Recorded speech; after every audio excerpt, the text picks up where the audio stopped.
a bit late. Forgive me for that. But welcome, everybody. Today we are celebrating the 4K subscriber. I'll be honest with you guys, I never pictured or never imagined that I would get to 4,000 subscribers. But with that being said, I am very grateful and I know that I'm very blessed to have all of you here and supporting the channel and hopefully enjoying the content that we put out here. So, with that, I'd like to log in and see the chat, so bear with me.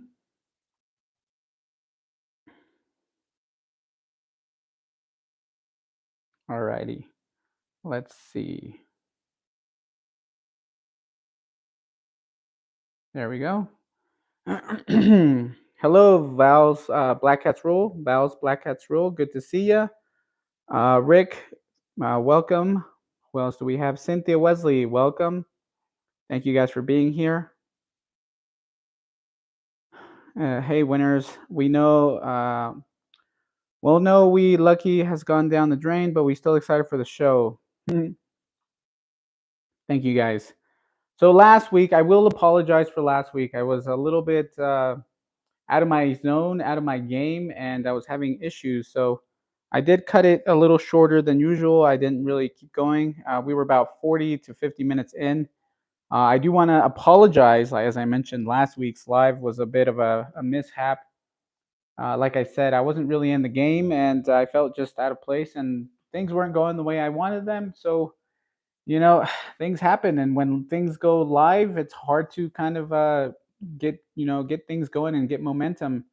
And with that, also, it was a little bit difficult with the children running around, so I couldn't really focus. I'm not blaming the kids; they were having fun running around, especially because we haven't had very warm days lately. We've been having storm after storm, so that warm weather was very welcome. But as I mentioned, I was a bit out of my game, so I had a bit of difficulty getting going. And so, as I said, I did cut it early. So forgive me, guys. I know I should be doing better. With that being said, can you all hear me? Let me know in the chat.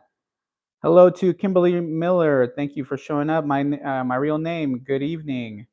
Jimmy Langford, Corey Clark, Honey Badger, Granny Graham, 4Jim44. Thank you guys for showing up. Is that a bread machine in the back? My real name? No, that is not. That is actually my toaster oven. Fuzzy T Fork says loud and clean, Luis. Thank you. All right. So let me adjust the camera here, and hopefully you guys can see me once I jump into that picture. But I guess what I want to do at the moment is just showcase a tiny tad the cookware that we have here on my counter. So bear with me while I move you guys around. I know I should, I don't want to get you guys motion sickness, but here we go. There we have a more, clearer picture, I want to say, of the skillet here. So I was looking at my analytics for YouTube, and the analytics are saying that my most popular video has still remained to be the video with all the skillets, where I'm showcasing the number 10s or number 8s, whatever size. Usually depends on the manufacturer, but it's either a 10 1/4 inch or 10-inch pan, or sometimes 10 1/2, but in that range. So 10-inch pans. And I did a quick review with my wife. Actually, it wasn't so quick. It was about 20 to 30 minutes. But I did that review with my wife. Uh, I want to say maybe 3 4 years ago now. And I figured I would redo this same video, but this time, instead of doing the 10s, I figured I'd bring out the 12 inches. These are the 12-inch pans, or the number 10s or number 12s. Depends on the manufacturer, as I mentioned. So here, just to get kind of started, we can see we have a Stargazer there. We have a Field Company here. We also have a Blacklock. We have a Austin Foundry, which I didn't feature the first time around. Butterpat, Finex, Lancaster, and also over here, one of my favorite pans is my Smithey. So here you guys can see the Smithey, beautiful pan. This one here, as I said, it does say a number 12. Some say number 10, some say number 12. Just quick reference here so I could show you guys. I think Field Company marks it as a number 10, and so does Lancaster. Here we are. So yeah, and quick little tidbit. This one has been my original since I purchased it back in 2020, 2021. And it's done great. To be honest, this one has a bunch of little imperfections. You can see little, pits here and there. But this is a great pan, and I love Field Company. They are honestly really well built, very lightweight compared to the other ones, and just overall a pleasure to use. I've had no issues with that skillet in that company. So I feel like I'm jumping ahead a bit, so I'll kind of slow down. And before we get going, I do want to mention what we're going to be doing today. I was planning on doing a bit of cooking. I know that you guys love the cooking videos, especially when it comes to cast iron. But I'll be honest with you guys, I got off from, I'm doing a class for work. So I did a little bit of a course, and I'm getting certification in pool operator, as a pool operator. And so the class ran from 8 in the morning all the way until 4. So I hit traffic, and traffic was terrible. So I got home, I want to say about an hour ago. And, I tried to rush and put everything together and get everything situated. That way we could get, the show on the road. But with that being said, let me read the chat really quickly. And I don't want to miss anything. And I think the style that we're going to do on this video is perhaps just the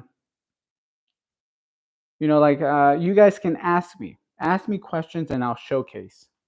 So with that being said, if you guys have anyone in particular that you guys are interested in, I'll pick it up, we'll talk about it, and we'll feature it and showcase it. Or I could just go and start from the ones that going down.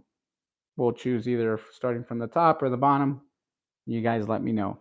But let me read a couple messages here. Let's see. Wyoming Yeti says, I got my Dollar General skillet, and and I think that's the best skillet for cooking hot dogs. It was the widest. Oh, it has. I'm sorry. It has the widest grooves and cooks the best. Wyoming Yeti. That pan is actually very underrated, and considering that it is large and made here in the U.S., I want to say it's one of the better pans to buy.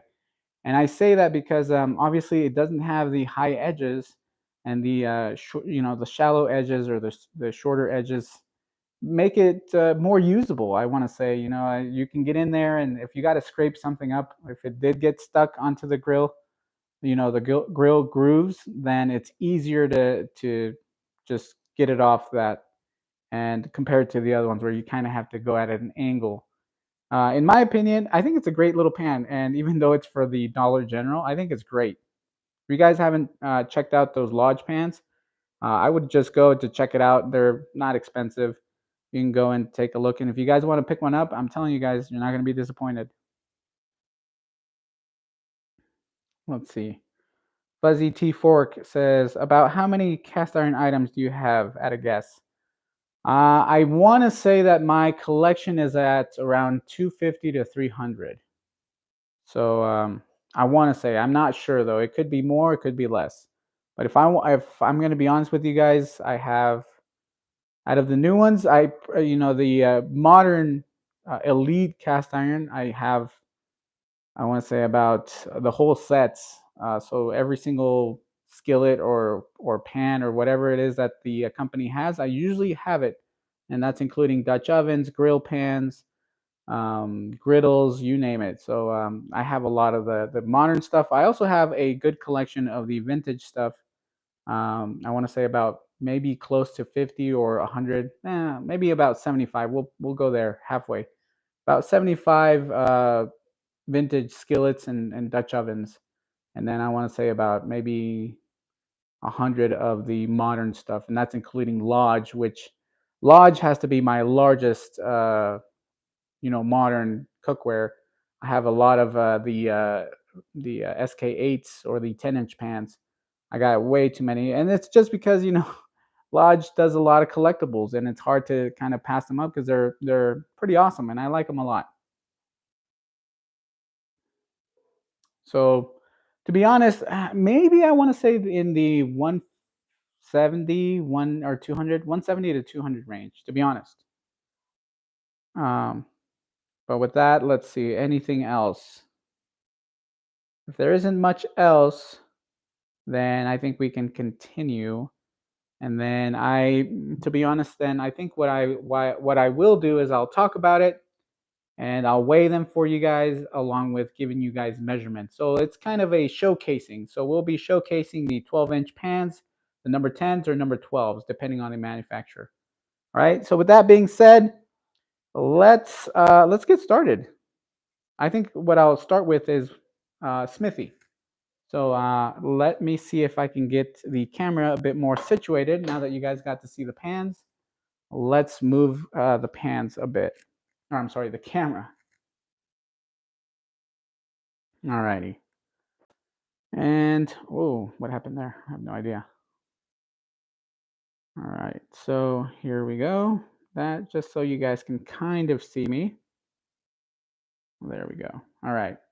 Hopefully my face isn't cut off, but I'll be looking at my tablet. I don't have my computer with me. I left it in the car on my truck. So let's see. All righty. We got a lot of skillets here. What do we have? 1, 2, 3, 4, 5, 6, 7, 8. We're going to be featuring 8 today, different manufacturers. All right. I think you guys can see me pretty well there. All right. Let's get started. And like I said, I do have this tablet here so I can see the chat while I'm talking. So that way I can read questions and I can see what you guys are talking about at the same time. All righty. So the Smithey, I want to say it's probably the heaviest out of the bunch. It's Smithey has actually come a long way. It's very popular now. They've actually had commercials, which I don't think any of the other companies, the modern day companies, have had commercials. I think they even had a spot. I want to say now, correct me if I'm wrong, but I do believe they had a spot for the Super Bowl. They had the commercial. I want to say maybe 15, 20 seconds, maybe less, for the Smithey pans. And I do recall people talking about it, and a lot of people were excited to see that because obviously you don't get to see a lot of the cast iron cookware, especially cast iron that's made here in the U.S. You don't see them, in the commercials. You don't really get to see them outside of reviews from YouTube or social media. You usually don't see that on the bigger media platforms. But I want to say that Smithey has done really well. They've created a great piece of cookware. This pan, as I mentioned, probably one of the heaviest ones out of the bunch. Let me see, just quick reference, because I do believe that the other heaviest one has to be the Finex. So if I pick them up, let's see. Yeah, it has to be the Smithey. I think the Smithey has the Finex beat out. So with that, let's do quick dimensions, and I'll showcase it to you guys. I'll do some close-ups so you guys can see. But let's give it a measure, and then we'll weigh it. If you guys have any questions, let me know. As I mentioned, I got my tablet here. I can see the messages. So quick dimensions on this one. This is the number 12, and we got 12 inches on the top diameter, or the rim. The length from the helper handle all the way to the handle, we're looking at about 18 and a quarter. So a pretty decent size. I don't want to say it's too big. Pour spout to pour spout, we're looking at 12 inches and 12 and 3/4. So 12 and 3/4, pour spout to pour spout. The cooking surface, we're looking at 10 inches. 10 inches on the cooking surface, and the depth. A lot of people want to know the depth, 2 inches. I think it's a great sized pan. And I do like that it does have a heat ring. So it has an outer heat ring. It doesn't have an inset heat ring, but it does have one on the edge. Somewhat similar to the vintage style Wagner wares, the early Wagner wares, they did have that outer heat ring. The ARC, not necessarily, I guess you could say it's an ARC logo Wagner ware. They had the outer heat rings. And I do like that a lot. It's very reminiscent of a Wagner, at least in my opinion. The bottom, we're looking at about 10.5 inches. So, oh, and if you guys want to know the handle size as well, let's see. The handle, we're looking at roughly, I mean, usable, I want to say about 4.5. And that's about halfway to the Quail logo. So about 4.5, halfway to the Quail logo here. Overall, I think it's a great size. If you guys want to get a quick measurement, I guess we can do one of the helper tab. The helper tab is about the top, about 2.5, 2.25. No, I want to say about 2.5, and then closer to the rim, we're looking at 3.25. So great size helper tab there. And I do like the 3 holes that we have here, because you can hang your pan this way. You can hang it this way, or if you prefer, you can hang it through this. Either way, it's going to hang really beautifully. So great pan there. Now let's give it a quick measure and see what we're at. Let's see.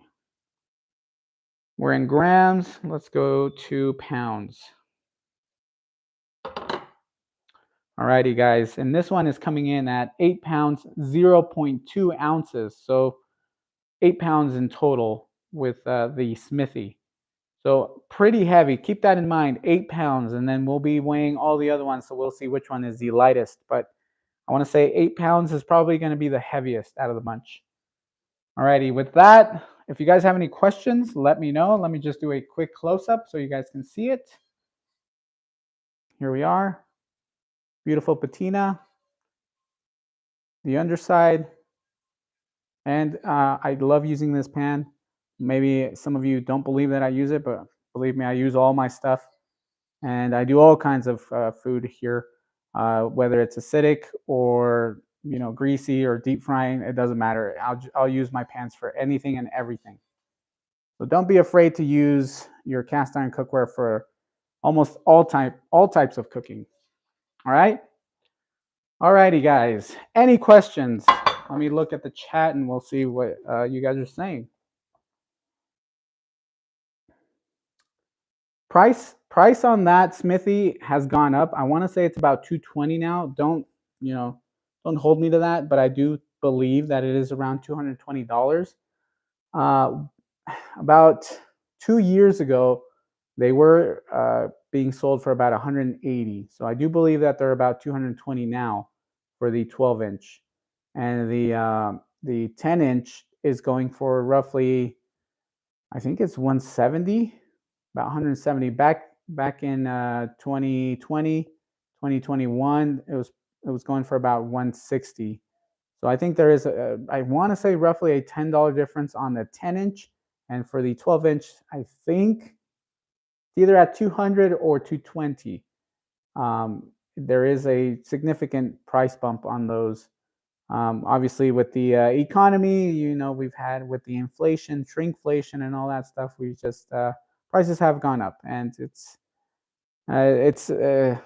well, I won't get into that, but it is what it is at this point. So with that being said, let's see. Rick, look at that patina, Huey. Rick, that patina has been developed over.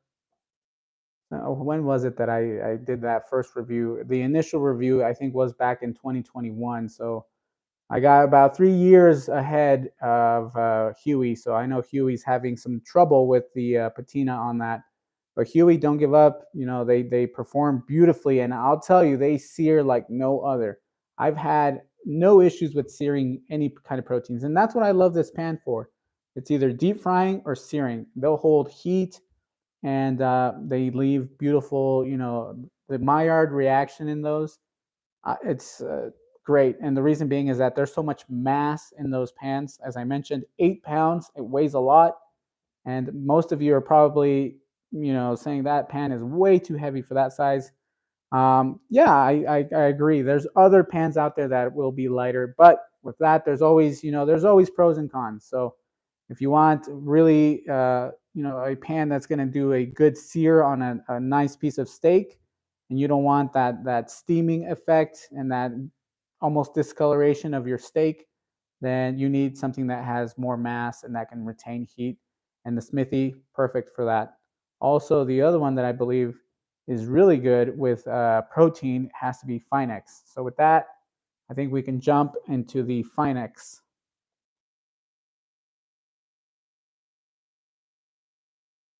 For Jim 44 says, thanks for the price, Luis. Can you do the price on all of your pans as you're highlighting? Yes, I will do my best. I mean, I'm going off of memory, so forgive me. I might be off on some of these, so I'll do my best to be as true and honest as I can. Okay, guys? Honey Badger says, the funny thing, Rick, I don't have a plain Lodge number 8. I have several, but I've either given them away or my daughters have borrowed them, with quotation marks. Hey, I think that's the beauty. If your kids love your cookware and they take it and they keep it, then to me that's already a win. I've given my sister-in-law a lot of pans, and she's taken them, and she recently asked me for a Finex, and I, just so happened, I really did. I just so happened to have an extra Finex 12-inch, and I gave it to her. I just had it, and I didn't know what to do with it because obviously I have two. I have another one. I have another 12-inch, so that's my first one, and then I have one that I got from Mike, Cast Iron Mike on Instagram. But anyway, just quick little things. I think the more that we get people involved into cast iron cookware, the better. To be honest, I prefer that type of cookware. I used to use nonstick, so I won't say that I didn't, but I have made the switch, and obviously you guys can tell. All right. With that, let's see. All right. Fuzzy T Fork says heavy cast iron saves you money as you don't need to go. Yeah, you don't need to go high with cast iron cookware. That's one of the things too that I had to learn. Cast iron cookware, you do not want to blast your burners, or if you have an electric, you don't want to go to the highest setting. Believe me, you'll ruin your pan and you'll ruin the experience. I would say the highest you need to go, even when you're searing steak, medium high if you're going to sear that steak. But keep a close eye just to make sure that nothing happens with the oil because it can overheat.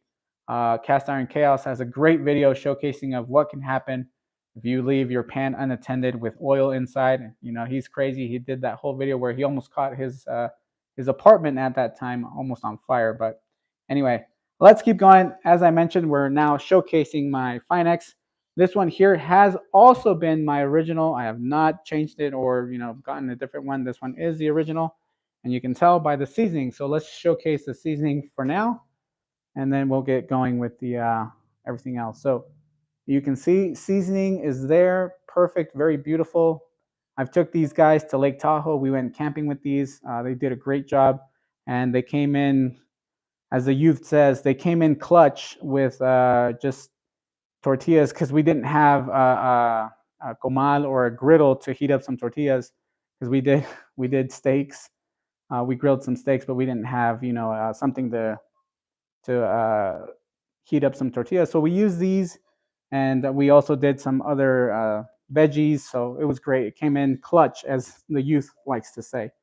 This is the underside, very beautiful. I'll be honest, there is a bit of rust on the handle. I don't know if you can see it inside the where the spring is. There is a bit of rust. There isn't much I can do, and obviously with just handling the pan, a little bit of oil residue, and then I stick it in the oven, that just builds up on it. At this point, I don't feel the necessity to be cleaning this brass cap.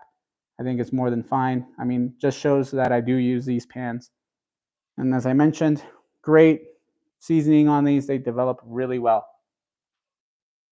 All right. Let's do the dimensions first, and then we'll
Can you guys hear me? Cynthia says at least some sign language. Can you guys hear me? Fuzzy T Fork says his wife mute him. No, she's not even here. All right, how long did you guys get lost? I just saw a bunch of comments scrolling by, and I was like, wow, you guys are really going at it. Wasn't sure what was going on. Yeah, the battery died on the other one, so hopefully this one. Good. Thank goodness I have two mics. Should probably charge one of them. So bear with me, guys. Let me put one on the charger. That way, if in case this one fails me as well, at least we'll have this one a bit charged. Alrighty. Hopefully this one's working. Yeah. All right. Loud and clear. My goodness. So where did we leave off? Where did it cut off, guys? I'm over here just blabbing on and nobody knows what's going on. I thought I was on a roll, guys. I felt like a pro, and now it's like all these little technical difficulties are setting me back. See, all the new ones that are showing up right now are going to be like, this guy does not know what he's doing. He doesn't even know what is going on in his chat and his stream. But anyway, let's see. I know, right? Life in the wireless age, right? Can never trust anything wireless. And right now, everything that I'm doing is wireless. So hopefully we can get over this. Where did we leave off, guys? Hello, Mr. Majors. Good to see you. Let's see. Cold Steel says, after you said that they weren't cleaning the brass, you weren't cleaning the brass on the Finex. Okay, so you guys pretty much missed the whole gist of the dimensions. All right, so let's remove this guy and we'll start all over again. Sorry, guys. My goodness. Feel like an amateur over here, even though I am an amateur. But anyway, all righty. All right, the knob, let's measure that once again. We're looking at about 6 inches overall length on the knob. On the handle, my goodness. So the handle, we're looking at 6 inches. That's from the end of the handle here that connects to the pan to the brass tip, 6 inches. Now, the usable, I want to say if you're going to grip this thing, that's what I was doing earlier with the sign language stuff. If you're going to grab this thing, I want to say that you're most likely going to grab it from here. So I would say the usable would be from the spring all the way to the brass tip, which is about 5 inches. And if you guys are curious to know how much the spring measures, we're looking at 3 3/4. All right. Let me know once again if the audio cuts out. Now I'm just going to be paranoid. Let's look at the dimensions here. 12 inches, guys. From pour spout to pour spout, we're looking at 12 inches. Now, what I was saying earlier was if you're going to measure from the edge of the octagon, it is smaller. We're looking at 11 1/4. So a lot smaller. It's about 3/4 inches smaller. But if you're looking at the pour spouts, yes, it is 12 inches. Now the cooking surface, we're looking at 9 1/2, so a ½ inch smaller than the Smithey. And then, the height, we're looking at 2 inches, so that is the same as the Smithey. The helper tab, we're looking at, it's tiny. This thing is very, very small. About 3/4 inches from the, from the end of the pan all the way to the tip. 3/4 inches, so very small. And then on the width, we're looking at about 2 inches. So not as big as the Smithey, but either way, I still think that you can, if you have your oven mitt, you can still get some grip here. And if you want to pour something, that will help you. At least we have something here. And then the overall length, we're looking at 18 3/4. Yeah, 18 3/4. So the Smithey is about 18 inches. So the Finex is about 3/4 inches longer than the Smithey. Alrighty. And the underside. Let's do the underside real quick. So the bottom cooking surface is about 9 3/4. Overall, very similar. I want to say if we're going to compare this to the Smithey, we're looking at close to ½ an inch smaller overall.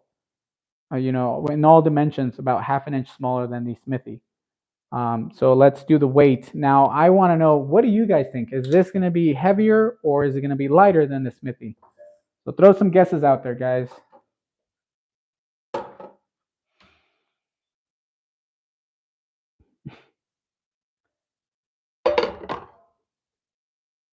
All right, there we go. What do you guys think? Let's see, can you guys hear? Yep, still on. Okay. Anything? Cynthia says heavier. John says heavier than the Smithey.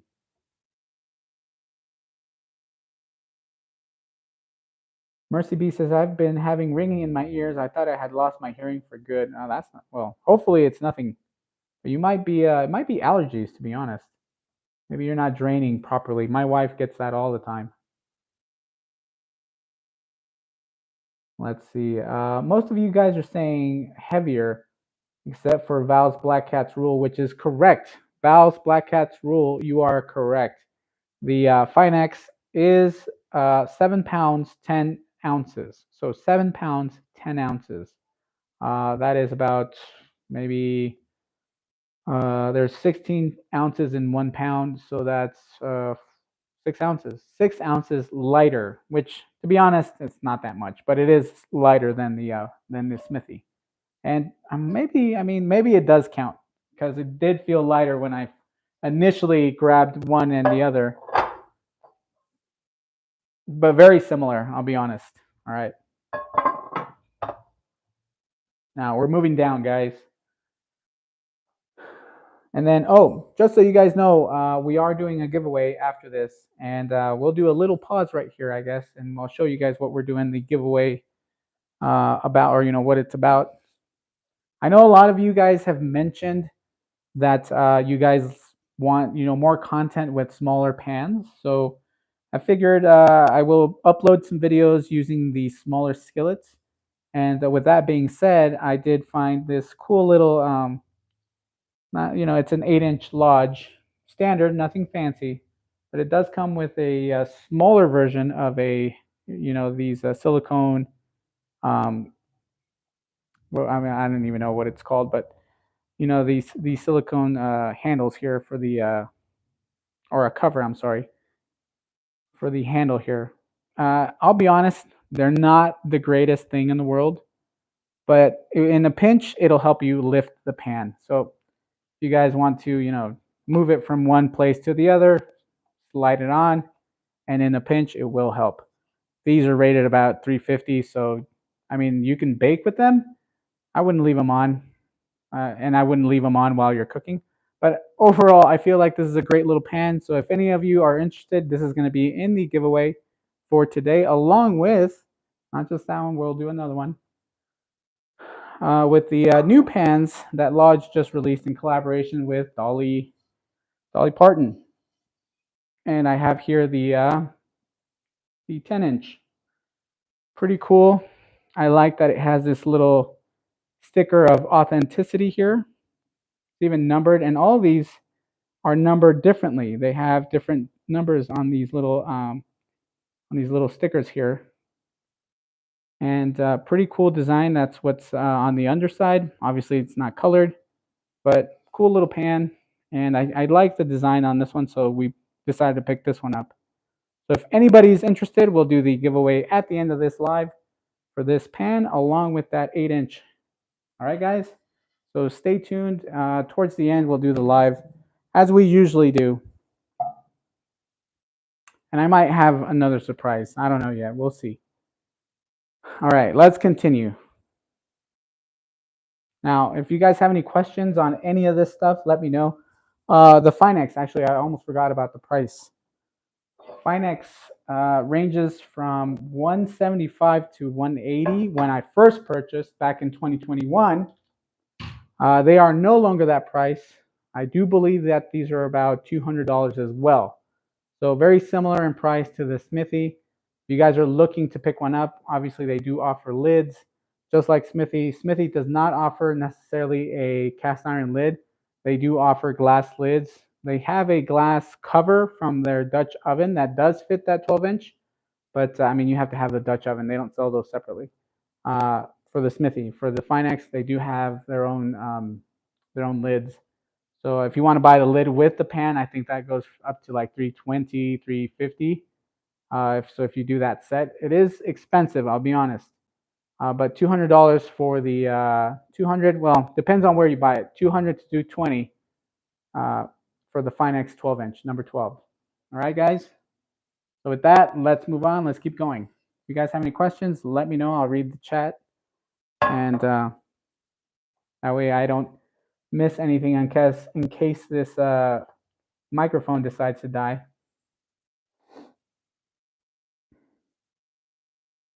Jimmy Langford says, "Can you show us some of the bread baking cast iron? I would like to get something, but not sure what I will need. So I have not bought any of the new modern company cast iron." Jimmy, let me know. My go-to is still the Lodge combo cooker. The reason being is that it's one, very inexpensive, and it works great. The other one that I like a lot, and I didn't think I was going to like it a lot, is a Challenger bread pan. That thing is actually really well built, and it works great. I can't, as much as I wanted to hate it, I couldn't hate it because it works great, and honestly, the quality, you can tell it's there. I've had no issues with that one. So the Challenger, I mean, that one goes for $300. So, I mean, if you can shell out that kind of money, then yeah, I mean, I would recommend that. But if you want to go on the more of the less expensive side, I would say Lodge combo cooker. That one will be your best bet. And then the other one that I like a lot, and I saw it on Instagram, is the Australian brand, their oval Dutch oven. And I'll go grab that later. Just remind me, guys. That way I can showcase that one. I don't think I've really talked about that one or showcased it very much on the channel. So I think it's a good opportunity for me to show you guys. But those are the ones that I like for bread baking. But with that being said, let's move on. And I think I think we should probably move on to the Lancaster, unless you guys have any that you guys want to see in this moment. Let's see. Road trip to Mr. Majors. Oh, quick little announcement here. I did mention at I think it was Cast Iron Chaos's stream, his live stream. I did mention that I was planning on going to the Lodge Cornbread Festival. I'm looking into that. We're looking at tickets. We're looking at all that stuff. And it's a 50-50 at this moment. Why? We have some other things that I completely forgot about. So we might not be able to make it. We're going to see. And if things change up within the next 3 to 4 days, I'll make the announcement. I'll let you guys know if I am going to go down to the Cornbread Festival. So I might do a live stream down there, or I might just do a video, maybe do a tour with Lodge and go to the Cast Iron Museum. I mean, there's a lot of things that I'd like to do. So if I do plan to go, I'll let you guys know. It is going to be next weekend. It starts on the 27th, and I think it's 27, 28. Correct me if I'm wrong, but I think those are the 2 days. I think it's a 2-day event, and that's going to be next week, so the end of the month. But anyway, that was a quick little announcement there.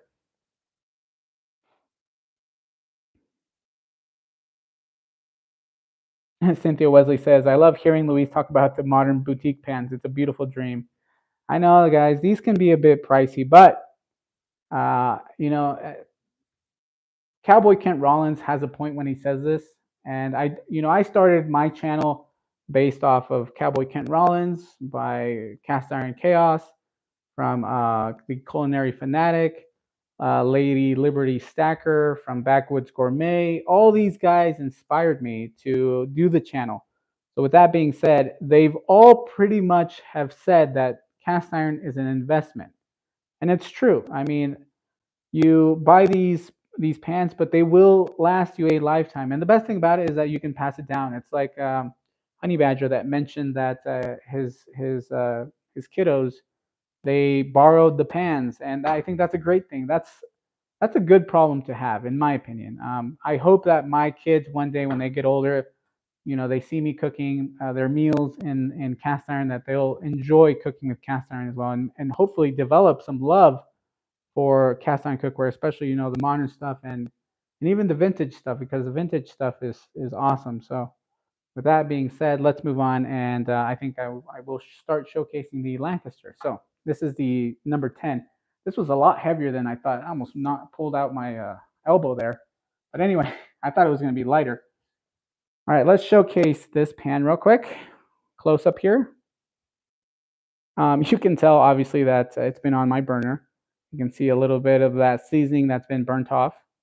But there you can see, this is the number 10. So they don't classify this as a number 12. This one is a number 10, just similar to the vintage style numbering. And the cooking surface, very beautiful. I think that Lancaster does a great job with their milling. I like, their old school style. I like everything that they do. This one is very, I want to say Lancaster is very reminiscent, and I've said it many times. Every time I talk about them, they're very close to the vintage style cookware in function, form, and all of their design. Very, very similar to Wagner wares, to Griswold's.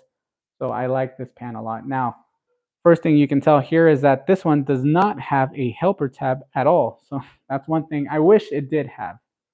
But it is a heavier pan. I don't know exactly why, but it is pretty heavy. Overall, I think it's a great pan, very beautiful, and probably one of the most least expensive out of the bunch compared to, as I mentioned, the other one. So, all right, with that, let's get to the dimensions. Okay, let's see.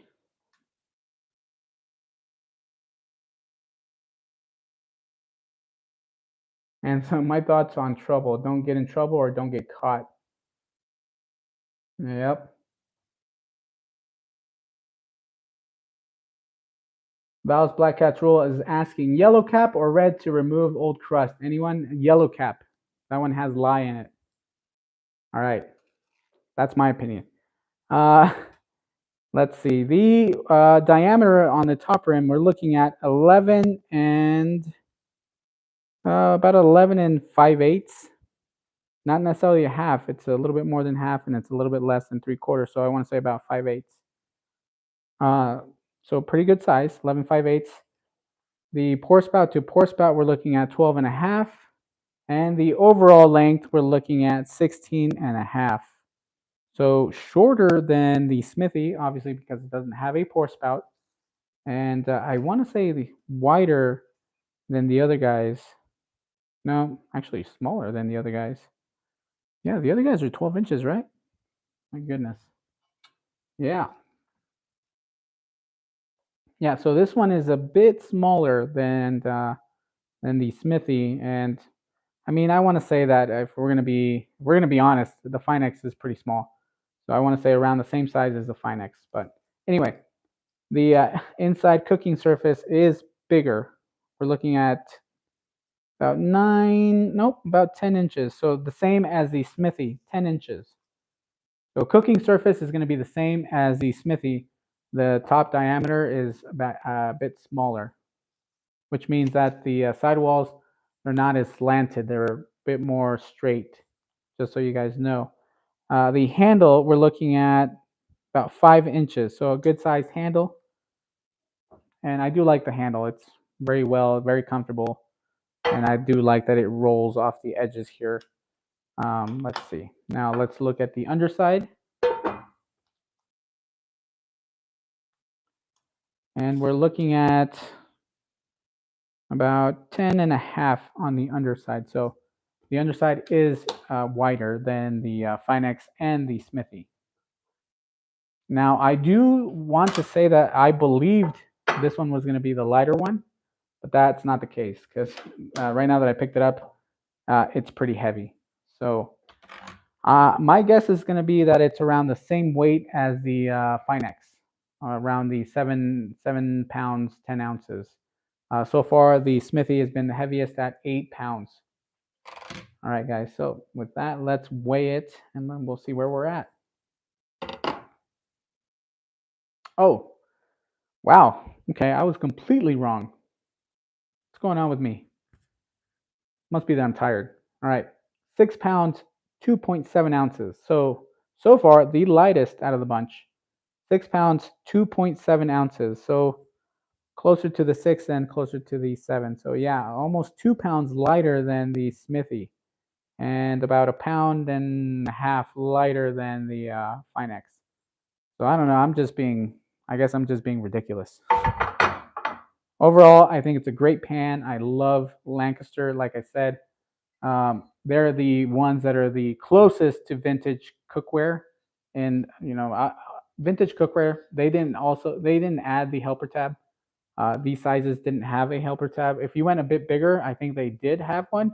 But I mean, you're talking about the 14s. So we're looking at either the what is this, the 12s or the 14-inch pans. Those did have a helper tab, but typically if you had a number 10, they did not have that helper tab. So as I mentioned, they're sticking to the true vintage style design, and I like it. So props to Lancaster for staying true to vintage. So with that being said, I want to say this one is retailing for 175. When it first was released, I think it was going for about 160. So 175. I do know that it is still at that price.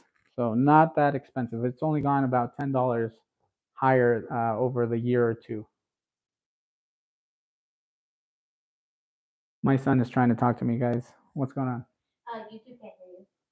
No, I know. They already saw that. Okay. Yeah. All right. Thank you. Sorry, guys. Sorry for that interruption. Let's see. Wyoming might be, maybe use it for baking. Yeah. Oh, let's see. I think I missed it.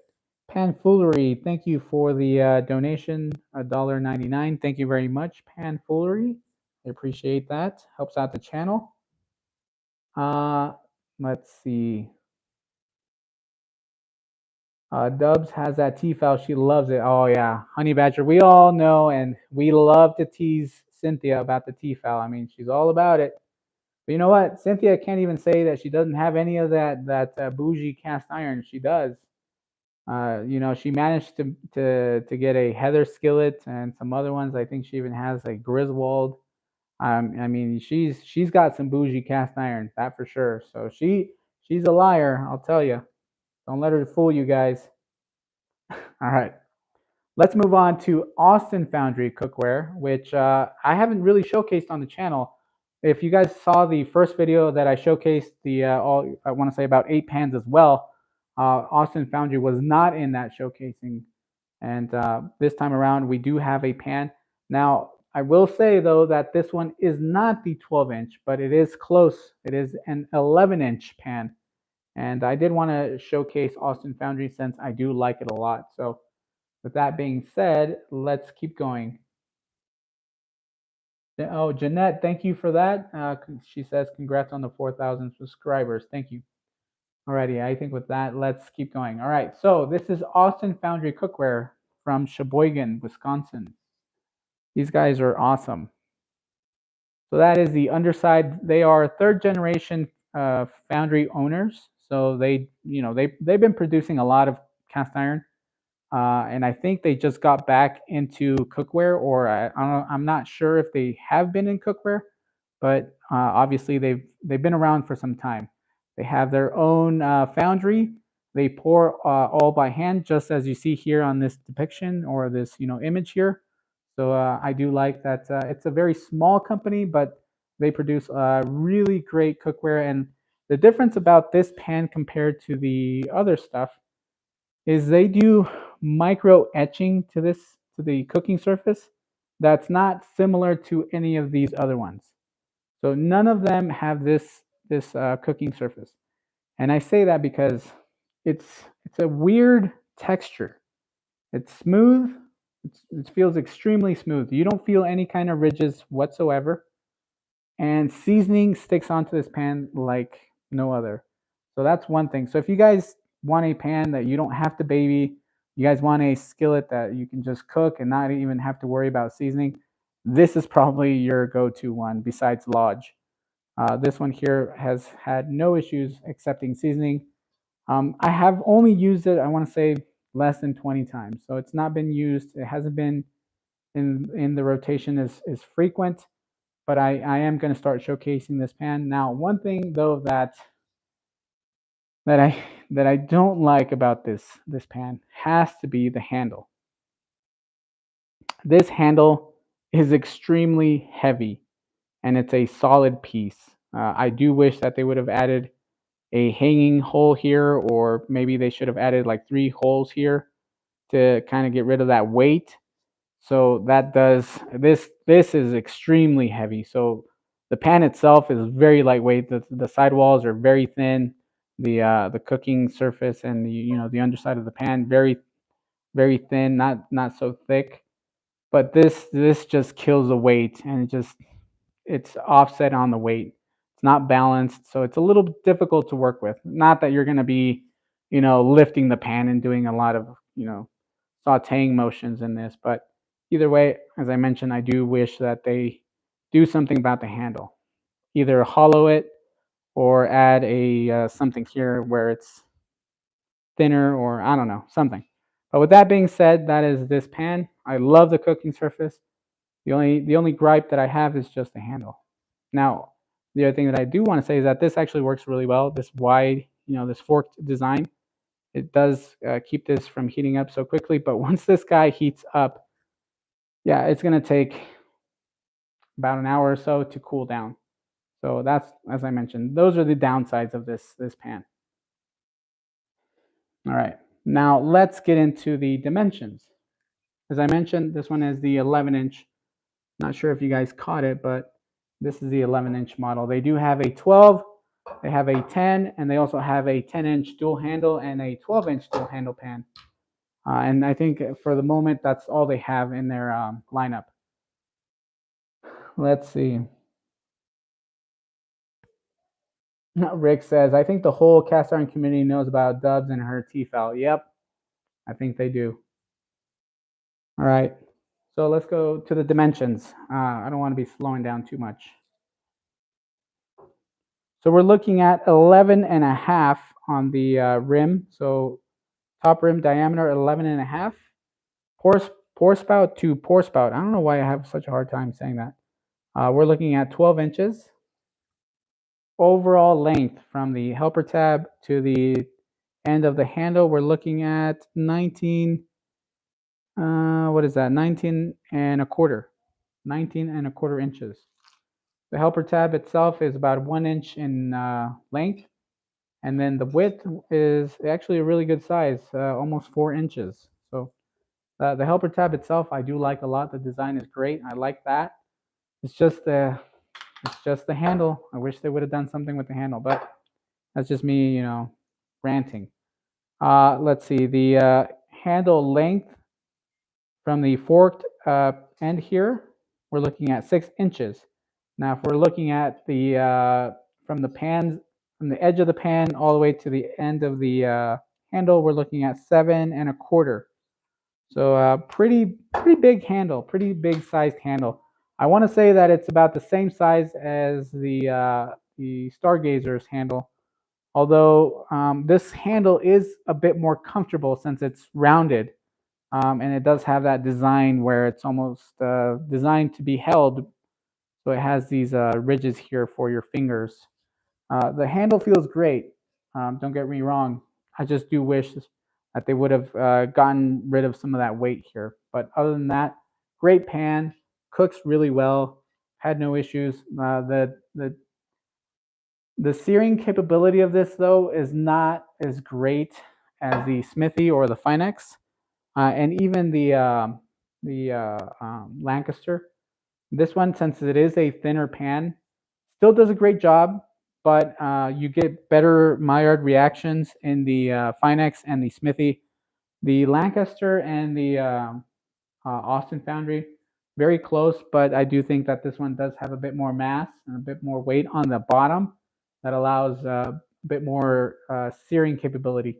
What I think this pan is great for is for vegetables. This one will do great. It leaves a nice char on the vegetables, but it won't burn them. So with these, they might get too hot.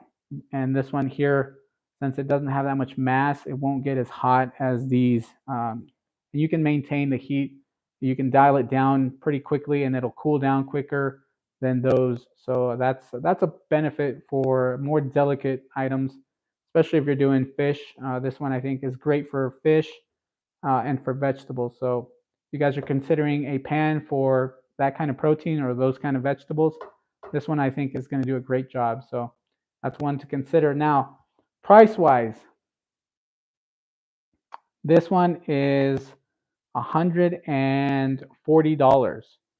So if you guys are interested for the Austin Foundry pans, they're very inexpensive. The 10-inch goes for about 130-ish. This one here goes for 140. Now the prices might have shot up about maybe $10, so it might be 150. So the 11 might be 150 now, and the 10 might be 140, and the 12 I think is 160. So very fair prices compared to the more well-known brands like the Finex and the Smithey. Those are in the 200 price range. The Lancaster is still in the 175s. This one though is less expensive at 140-ish, 150-ish. So great pan, and I feel like the price is still very manageable, still very doable to get one of these. So with that being said, let me know if you guys have any questions. If not, we're going to continue rolling.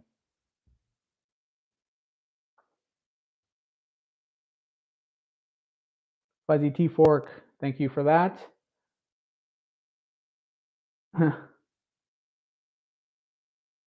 Val's Black Cat Rule says, I'd like to see more fancy handles like the fancy bottoms. Yep. I do want to see, other, I mean, there's all kinds of handles. So, I mean, all these skillets, they all have different handles. So every single one is pretty unique. And hopefully I've showcased most of them. I want to say that I have so far. Johnny says, I find that AFC is great for omelets. Oh, yeah, omelets as well. Also quite good for cooking over fire and open flame. Yes, I think these would do great in open flame.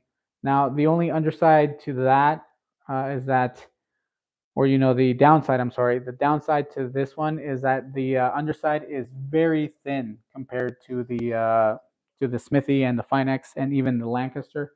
So you might want to be cautious. Make sure you don't put this, in direct heat. Make sure that it is, a bit off from the. I wouldn't put it directly on the coals or anything of that nature. So make sure that it is a bit more, uh, you know, further away from the fire. So other than that, yes, great for that. And omelets, actually, this one is a great pan for omelet. So especially with the chef-like, sloped sidewalls, this one would be great for things of that nature. So great pan. So far, I think that AFC probably has the best features. Oh, let me weigh that. Let me weigh this one real quick, which I almost forgot. All right. If this wasn't, the way it was, I think it'd be probably one of the lightest ones, if not the lightest one. But let's see.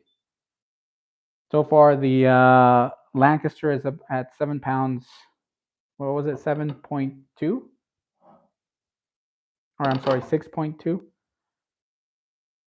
This one goes for it's weighing in 6 pounds, 6 ounces. So 6 pounds, 6 ounces. What was the Lancaster?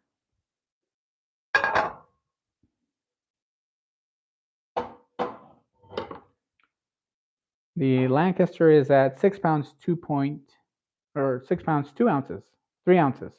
Now it's starting to weigh more. What's going on over here? So 6 pounds, 3 ounces for the Lancaster. So far the Lancaster is the lightest, but the AFC is actually very close. So not bad at all. Now the other thing that I didn't mention about the AFC is the pour spouts. They are probably the smallest ones, actually. Yeah, they are the smallest ones compared to, well, we'll talk about those in a minute, but not very big pour spouts, which to me, that's fine. I feel like there's more of a probability for the oil to actually go in this little area here and not go all over the place. So I prefer this style of pour spout than the really, really large ones. But the large ones, in my opinion, they look great. Aesthetically, they look very pleasing compared to the smaller ones. They look kind of silly. But anyway, let's keep going now. Which one do you guys want to see? We still have the Lodge Blacklock, the Field Company, the Stargazer, and a Butter Pat.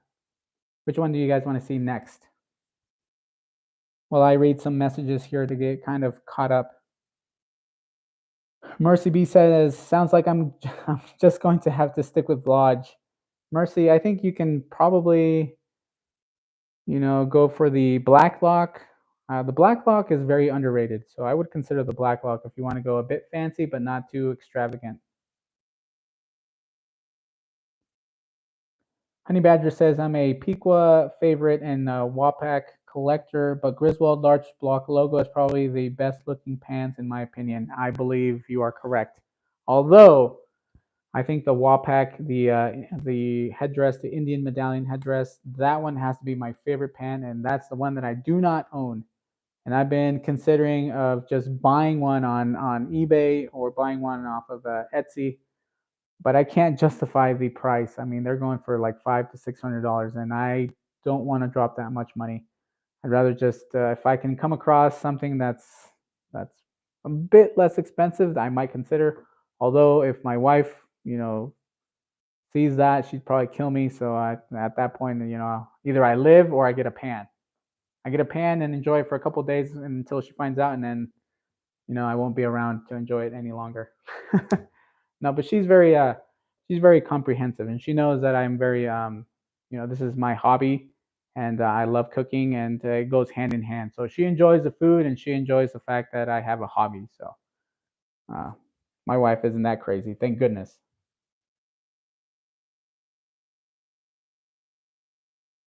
Mm, Hugh says butter pads. We got Johnny Blacklock. Pete says Stargazer.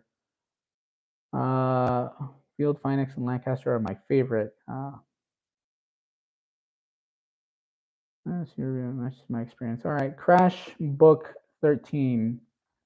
I haven't really talked about the Stargazer in some time. I've been doing a lot of reviews on Butterpad, Field, and a couple on the Blacklock. So let's jump into the Stargazer since it's been some time. The only thing I did showcase was just the review that I did for them with the seasoning and the finish of their pans that they're trying to update and possibly provide better, experience of seasoning the pans themselves. So with that being said, let's move on to the Stargazer. This is the number 12, or I'm sorry, what size is this? Yeah, it is 12. This is the 12-inch Stargazer. So let's get up close and personal with this one so you guys can see the seasoning on mine. This is my original, and you guys can tell by the date. Here we can see that this one was made on the 2021 June 2nd, which is actually my brother's birthday. June 2nd, 2021. That's the birthday of this pan. So yeah, this is one of my originals. I think it developed a nice patina. Now, I will be honest, I haven't really used it very much, but I mean, it's a very dark, chocolatey, brownish color. It's not there yet with the seasoning, but the underside obviously has developed a bit better since it has, the ability to, the oils have a better ability to grab on since it has that pebbly texture to it. I mean, it's not like truck bed liner style. It's still smooth, but it has something there to hold on to compared to the cooking surface. I'll be honest, they are a bit harder to season, but it's not impossible. As you can see, this one doesn't look bad at all. Now, with that being said, I do like the handle. Now, one gripe that I do have is I wish that these weren't so pointy. Other than that, I mean, the handle design is great, but sometimes I get these corners into the palm of my hand, and that's just something that does bother me sometimes, but not all the time, not a big deal. The handle is large enough for you to, hold it up closer or even farther. Just depends on where you want to grab it, but handle design has to be the most comfortable handle, in my opinion, uh, compared to the Field company. The Field is very comfortable, but it does get hotter. So overall, I want to say that the best handle has to be this one here, the Stargazer. Stays cool and is very comfortable to hold. Besides, these very pointy edges. Other than that, I think props to Stargazer for a very beautiful skillet. Now, one thing that you will notice on this one here is that it does not have pour spouts. It does have this lip here, and we'll talk about that in a minute. So let's get into dimensions. All right. We're not going to weigh it quite just, just quite, not quite yet. My goodness. We are going to give you guys dimensions first, and then we'll give it a weigh. So we are looking at 12 inches top diameter. So from the edge to the edge, 12 inches. Overall length, we're looking at, wow, this one's huge. This one's the longest skillet here at 21 and 3/8. Not necessarily half and not necessarily a quarter, so we're looking at 3/8. 21 and 3/8. So that's the longest pan so far. The handle, if we're looking at the end of the fork to the end of the handle here, we're looking at 6.5 inches. So it is the biggest handle that that are on these skillets. So far, the biggest one. Actually, I think it is the biggest one. So great sized handle, very comfortable, and I do like the just the design overall. Pretty good job. So props, go out to Peter. I think that's his name, right? Peter. Rick, correct me if I'm wrong, right? That's his name, Peter. Peter Huntley, I believe. My goodness, if they see this video, they're gonna be like, I can't believe we sent this guy some pans to help us, review. Sorry guys if I forgot the name. Sorry guys, but anyway, let's see. The cooking surface is 9. Oh my, 9 3/4. So a bit smaller. That's roughly around the same size as the Finex, I want to say. Yeah, actually, my goodness, I think it might be smaller than the Finex. Nope, same size as the Finex. So the number 12 for Stargazer is the same size cooking surface as the Finex. The height here, although I do believe it is bigger, we're looking at roughly 2.25. Yeah, 2.25. So so far, this one is the tallest in depth, or for the cooking surface, 2.25 inch. So it's got all of them beat by 1/4 inch. The handle itself, we're looking at about 1.5 inches in how would you say that, length, and then on the width, we're looking at 3.5 inches. So great sized handle. Obviously, you're not going to be sticking your hand in this, but I mean, it makes it easy to hold. You want to carry this thing around, you're going to go somewhere. I mean, it's very easy to hold. But if you're going to be cooking with it, obviously you're not going to be able to stick your hand in there with the oven mitt. But I mean, it's not bad at all. So very usable helper handle there compared to the other ones. I'll be honest, this one's probably the biggest one. So overall, I believe that this pan is, very well designed. And I do know that Peter Huntley was actually the product designer, but prior to him doing the Stargazer company. So you can tell that he was very meticulous about the way the pan was going to work and how it functioned. The only issue that he's had so far is just the cooking surface, and a lot of people have a hard time with the seasoning on the cooking surface. And I'll be honest, it has been a bit difficult, but not impossible, as I mentioned. So with that, let's see the weight. My bad. Let's just check the underside. We'll see what that's at. Oh, and if you guys want to know the centimeter of this pan, it is 30.5 centimeters. All right, the underside, we're looking at about 9 5/8. So a good size overall. Alrighty, now the weight. I want to say this one is going to be in between the Lancaster and the AFC. Yep, 6 pounds, 7.6. So about 6.8 ounces. 6 pounds, 8 ounces. Not bad at all. Pretty manageable weight. The cooking surface is not as thin and not as thick, so I want to say it's right in between. I've had no issues, no warping on any of them. So I'll be honest. None of these have ever experienced any kind of warping, and I've used them a lot. I've had these for what, 21, 22, 23, 24, 3 years, going on to 3 years now. So All these pans have delivered and they've done great, no issues at all. So 6 pounds, 8 ounces. So far, the heaviest has to be the Smithey at 8 pounds. The Finex is right behind that one. Then we got the AFC. The Lancaster has so far been the lightest. Actually, it's the Stargazer, then the AFC, then the Lancaster, which is the lightest so far. Rick says, Peter, yes. Okay, good. Rick says, Stargazer was my first modern bougie iron. Yep. I know that, Rick. You are you love your Stargazer, and I know that because I see you using your pan for breakfast and dinner and all that stuff on Instagram. I know that you like your Stargazer. It's a great company. Price wise, before I forget, the Stargazer was actually very inexpensive when they first released, going about $98 or $90 for the 12-inch, about 75 for the 10-inch. And one thing that I will say is that they're the only ones that offer the option of having them bare or seasoned. So if you want to do your own seasoning, you can get that option and season it yourself.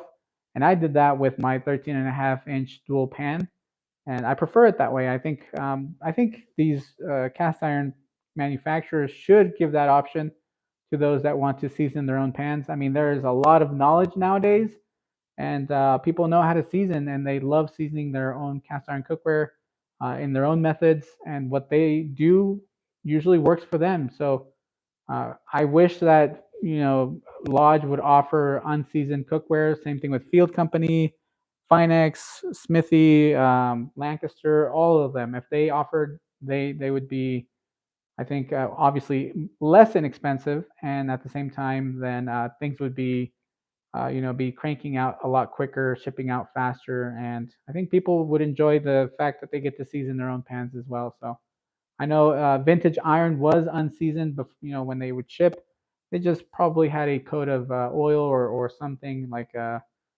maybe a mineral oil to coat them to prevent them from being rusted in transit. I do know that some of the vintage iron that I have, not necessarily vintage, but the older stuff from Birmingham Stove and Range and Lodge, I've gotten a few that were never seasoned, never used, but they did have a coat of either mineral oil or something that prevented them from getting rusted. So all I had to do when I purchased them was just give them a quick wash and then place them in the oven to kind of burn off any residual oils that might have been on that, and then give it a coat of seasoning. And I like that. So I do wish that these companies did offer an option just like Stargazer. Stargazer so far is the only one that offers that option of bare and seasoned. And price wise, nowadays I think these go for 150. Rick, correct me if I'm wrong. I think they go for 150 for the 12-inch and about 175 for the 13 and a half, and the 10 goes about for 140. And I think there is a price difference for bare and seasoned, but I don't remember if that's still the case or if things have changed. But if you guys are interested, go check them out, stargazer.com. And yeah, great cookware. The more reasonable priced ones, as I mentioned, that 12 goes for about 150 to 160, somewhere around that price range. Not as expensive. All right. Hopefully you guys are still enjoying this. Let me know if you guys have any questions. If you guys need me to pause, if you guys wanted to go back onto something, let me know. If not, we can keep going. Hopefully, as I said, hopefully you guys are enjoying this. And yeah, we can continue going. In 2019, my Stargazer unseasoned was 95. Yeah, see, there we go. Honey Badger, thank you for that. 2019, you got his Stargazer for $95, which, to be honest, that wasn't that bad at all. Compared to the prices that we have now. Yeah, inflation has kind of affected the prices, and they have gone up in price in the last year or two. So that's just something to note. All right, Rick says correct. Thank you, Rick. All righty, so let's continue, and I think we'll move on to the Black Lock. Not many of you, you know, uh, not many of you own the Black Lock, and I think Black Lock is very underrated. A lot of people don't like that it's not. This is technically the only pan that's not milled. It's not, CNC machined or milled or anything of that nature. It is just as it comes out. Although I will say they do pass them through the tumbler machine that takes away that roughness. So these are actually smoother than the standard Lodge. So if you guys haven't felt, the cooking surface on these, they are smoother than the standard stuff. So not as rough as you might believe. And the triple seasoning, I don't know. That's one thing that I'm not even sure about. Triple seasoned, I mean, it works, but it's not.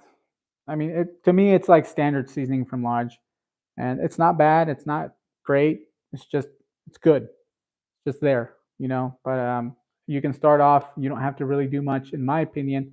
You don't have to strip it. You don't have to do any of that. Just give it a good rinse, and you can use it straight out of the box. And then you can add coats as you go. But with that being said, this one I believe has to be the lightest one.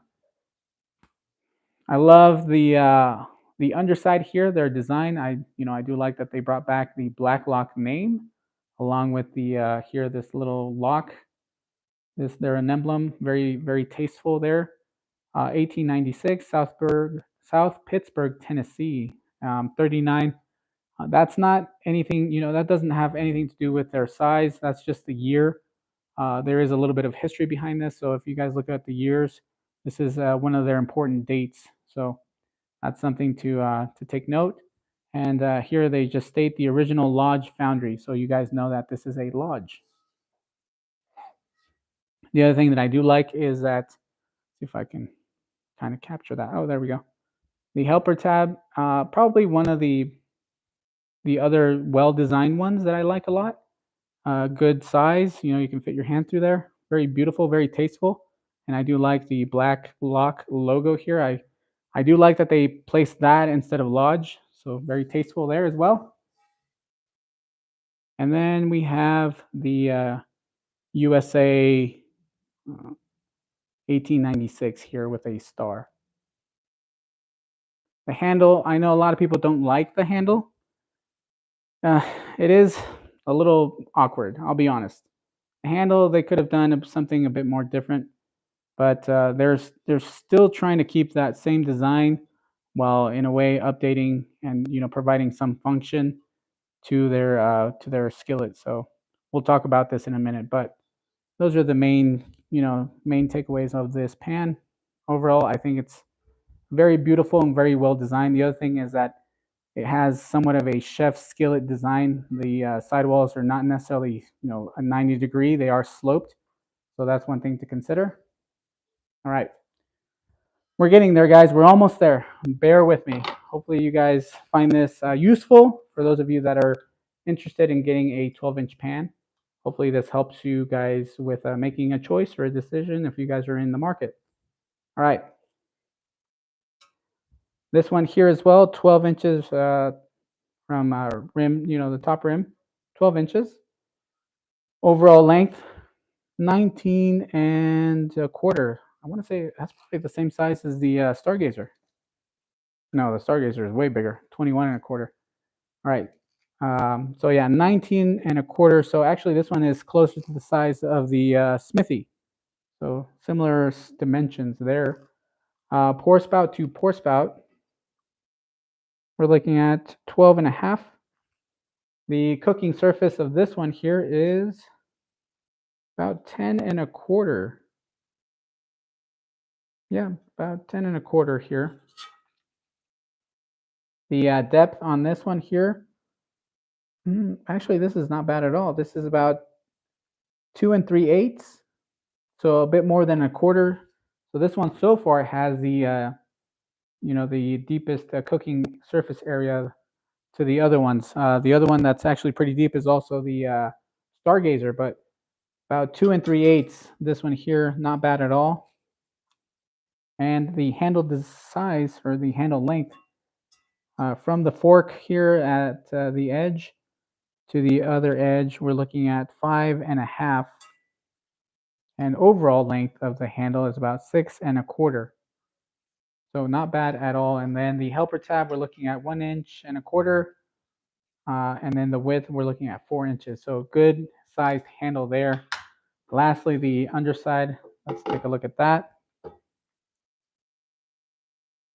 We're looking at close to 10 inches on the underside. Alrighty. And as I mentioned, I do believe that the Blacklock, this 12-inch, probably is the lightest one out of all of them. And also, this is the least expensive out of all of them. Currently, the Blacklock, the 12 goes for, I want to say $60, so $59.95, I believe. And then the 10 and a quarter goes for about $49.95. So yeah, about $60 for the Blacklock, which is, as I said, the least expensive out of this whole bunch. Also made by Lodge, and Lodge has been around since 1896, so they have a lot of years behind their, you know, to back them up. So great company, and I love the Blacklock. So with that being said, let's weigh the skillet and let's see what it's weighing in. And it is actually the lightest out of the bunch, I do believe, at 5 pounds, 14.1. So 14 ounces, 5 pounds, 14 ounces. So far, this one is the lightest out of the bunch. It is the lightest, the least expensive, and same size actually as most of these. So if you guys are interested, I would consider the Blacklock. As I said, lighter than all the other ones, and still cooks really well. And obviously, warranty-wise, you got Lodge backing them up, so not a big deal there. If there's any damaged product when you receive it, Lodge will, they have great customer service. They'll definitely get you a replacement or money back if you don't like it. Either way, you can't go wrong with Lodge. Great product here. And as I said, the least expensive. So overall, I do believe that this one's great for many, many things as well. For cooking, I want to say this one will excel in also omelets and more delicate proteins like fish, possibly chicken. Wouldn't be too bad at cooking chicken either. This one does have a lid option, so if you guys want to buy the lid, you guys can. Real quickly, the Stargazer currently does not have one. They are currently working on a lid. Neither does the AFC, neither does the Lancaster. The Smithey does have one, and so does the Finex and Blacklock. They do have lid options. So with that, like I said, if you guys are interested, try the Blacklock. Like I said, very underrated. Alrighty. Let's do the Field Company, and we'll leave the Butter Pat for last. You guys okay with that one?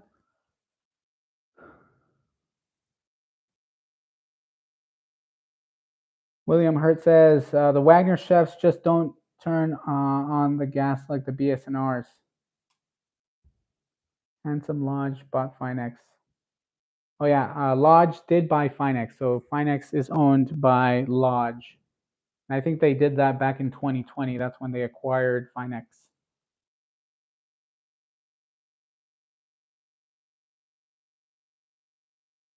Let me read some of these comments.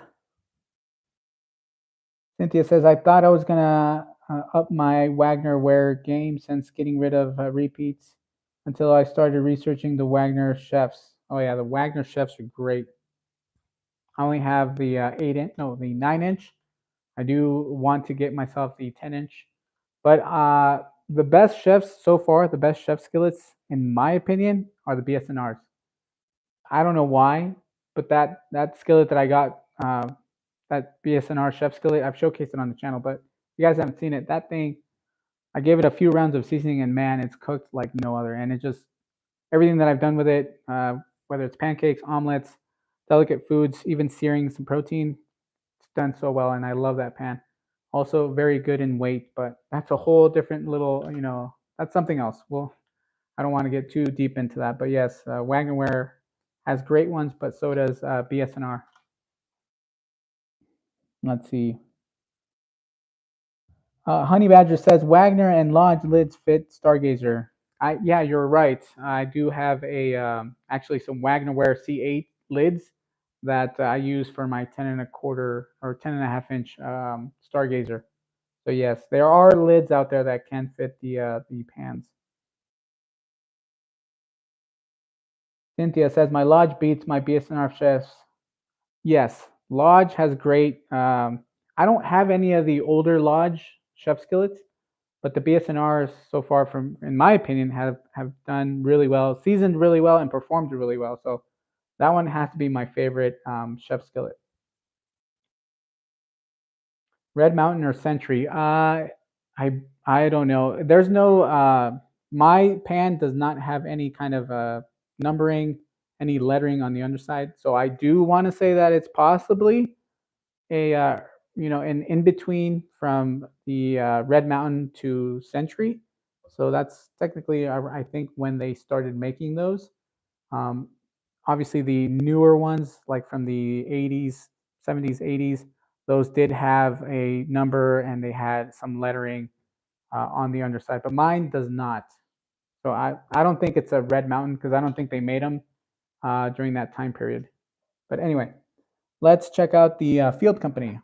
This one also has been around with me since day one, back from 2021. And I'll show you guys the date here as well. I don't know how to read the Field Company. I've tried so many times to figure out what the dates are. Still don't know. I know they have that on their website. So if you guys want to know the date of your pan when it was casted, they have this little number here. But I don't know how they do it. And this one looks like it's 0H07. If you guys know how to read those, let me know when they casted this pan. But either way, this one here is supposed to be not a second, but just a standard casting. And for some reason, this one has a bit of flea bites here and there. Paid full price on this one, but not a big deal. This pan has actually served so many meals to my family and for us.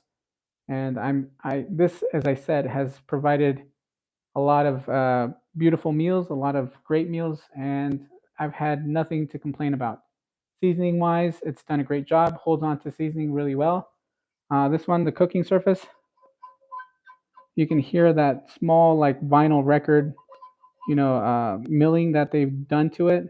Not as prominent as some other brands, but yeah, either way, it's still a great cooking surface. And I do like the fact that they have that small vinyl, etching on it, because it does allow the seasoning to hold on to the pan. So it does a great job holding seasoning. And it's still smooth enough that it's not going to get stuck. Although I'll say that there shouldn't be any issues. If you have heat control, and I've mentioned this before, there should be no sticking at all. This one here also does not have any pour spouts. It does have a flared lip. So I do like that design. The helper tab here, not as big as I would like it to be, but either way, still not bad at all. Do like that it's there. The handle here, not bad either.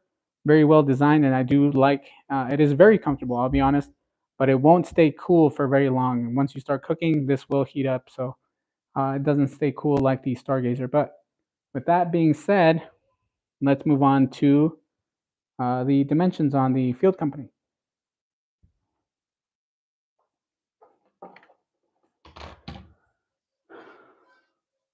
Rick says, my fields remind me of my Griswolds. I agree with that. Field Company has always been referred to as the modern day Griswolds, and there's a reason for it. It's just very elegant. The aesthetics very beautiful, and just a very well designed pan. Very minimalistic, but at the same time modern. Obviously, you don't have the pour spouts, so the modern aspect would be the flared lip, the handle as well. Not necessarily a forked handle, but still modern in the sense that it's very comfortable, rounded edges, and easy to hold. It also has a modern, sleek design helper tab, which, as I said, it's not something extraordinary, but it's something there. This whole pan just is very simple, modern, minimalistic, in my opinion. But anyway, let's get into the dimensions. All right, rim to rim, we are looking at 11 and a half. So not the full, I'm sorry. No, it's a little bit bigger than 11 and a half. So about 11 and 5/8. So 11 and 5/8, a bit smaller than the other pans that are closer to the 12 inches. The overall length, we're looking at 17 and 3/4. so not bad at all. I think it's one of the smaller ones. I think the Lancaster might have it beat though. Yep. So not as small as the Lancaster, but this one does have a helper tab. So that's possibly why. The handle itself, we're looking at about 5.5 inches in length. The helper tab, not that big at all, as I mentioned. Right at the point, we're looking at 1 inch. And the width, we're looking at about 2 inches, 2.5 if you go to the edge here, closer to the rim. 2.5 closer to the rim. The cooking surface on this one, we are looking at 10 inches cooking surface. So very standard across, I want to say. Cooking surface wise, all of these are pretty much the same, 10 inches all around. The wall height here, or the depth of the pan itself, 2 inches. So as I mentioned, pretty much standard across the board so far. And let's see, the other dimension would be the underside.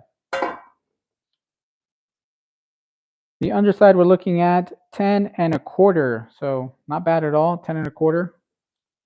All right, and I think that is it on dimensions. Now let's weigh this guy real quick and let's see how much this one weighs. All right. Now, let's see, hold on. Okay. I do believe, let's see, we have,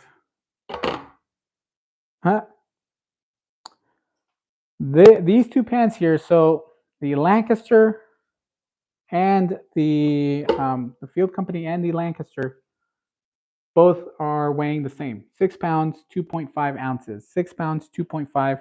I know that the scale goes on and off, and it just, reads like 2.3, or I'm sorry, 6.3 or 6.2, 6.2 and a half. I think we can say is fair enough.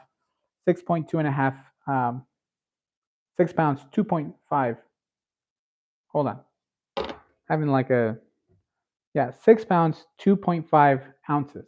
6 pounds, 2.5 ounces. I'm like, trying to process all this and then give you guys all this information, and then at the same time getting all twisted. Forgive me, guys. 6 pounds, 2.5 ounces. They weigh exactly the same. So that's very interesting. And I do like the weight on this one. And I will say that this pan here, the Field Company, the bottom is a lot thicker than the lighter ones like this AFC.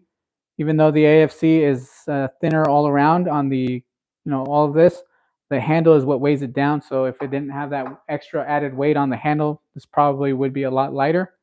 The Stargazer as well, although I feel like the Stargazer is just the added length on the handle, and possibly the size of the helper tab adds a bit of extra weight to give it a couple more ounces of weight.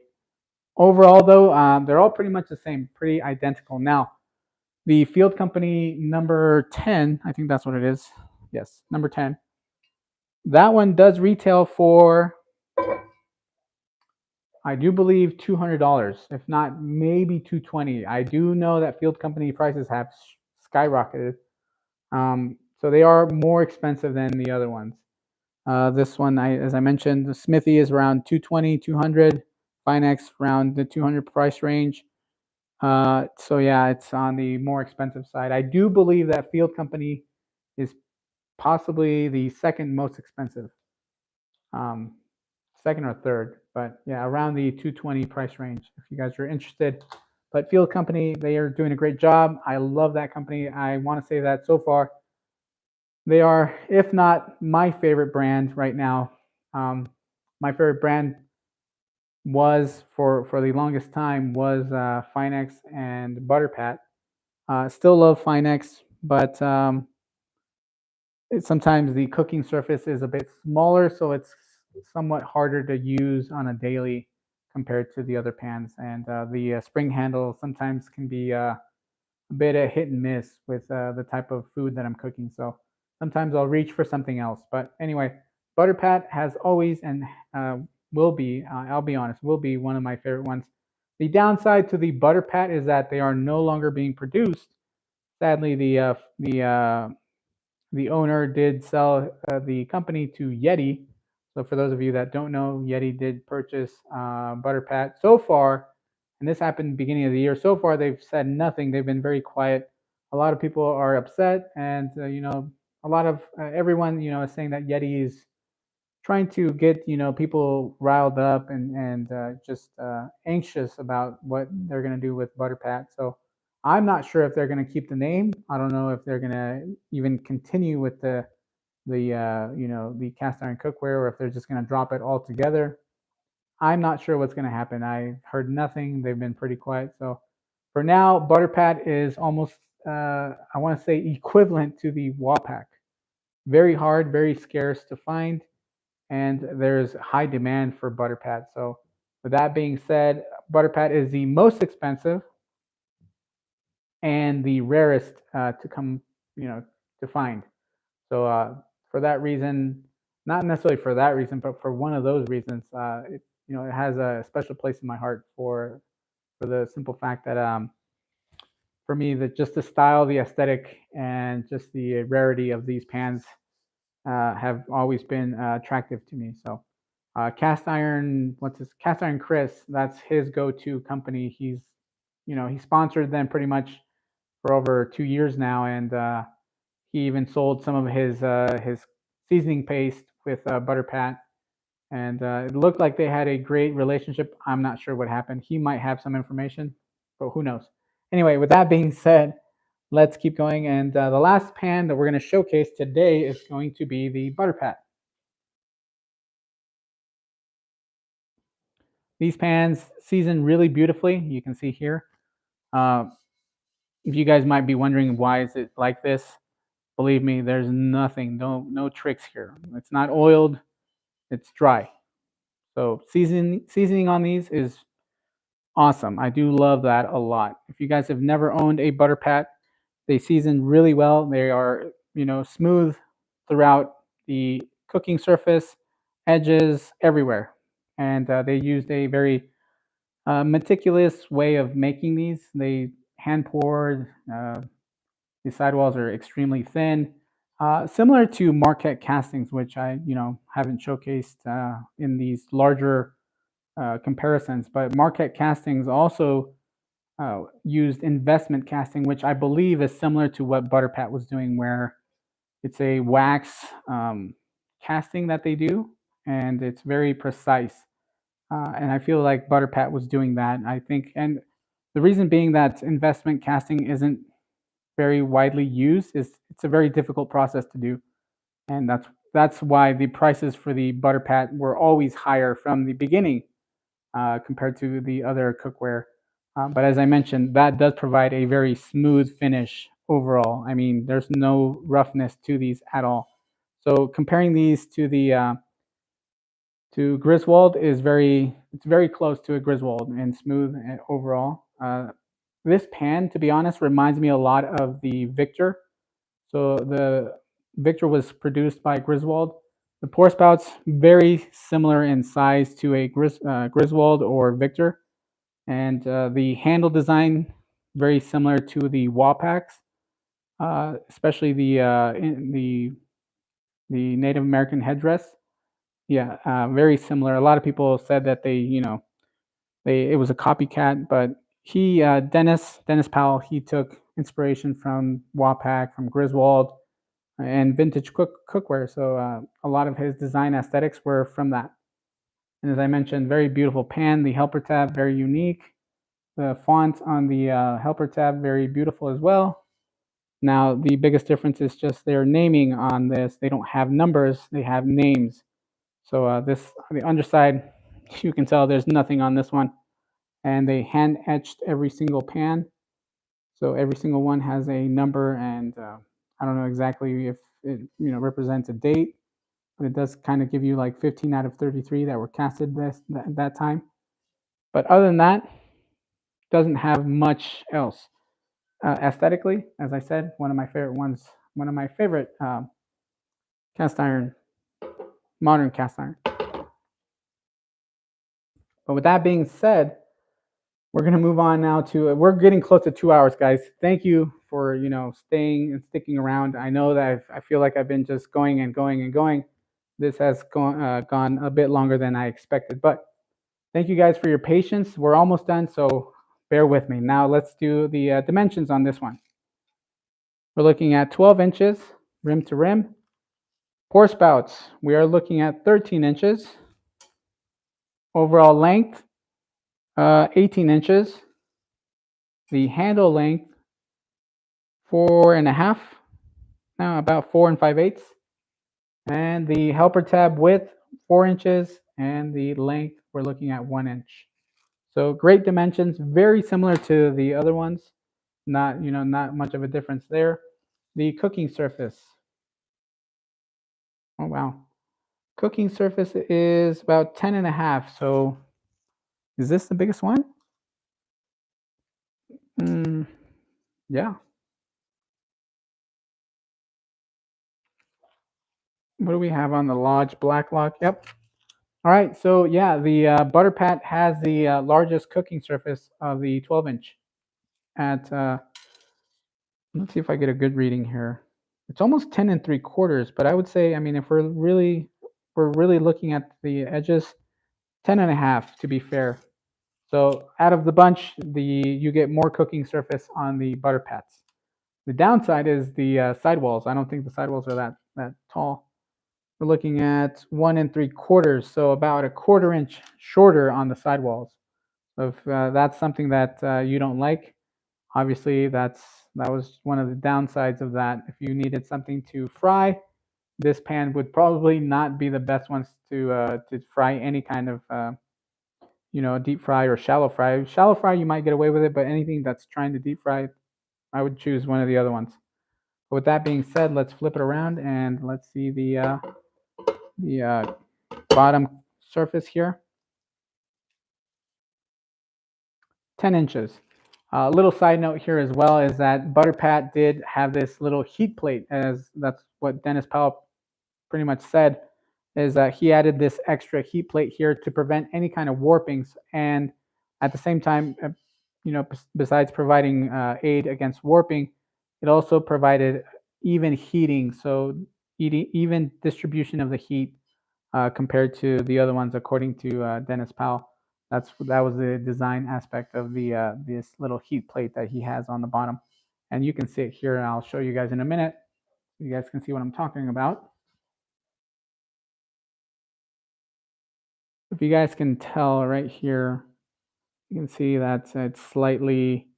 You can slightly see that little lip right here, and that is, as I said, to aid with even heat distribution when you're warming these pans up.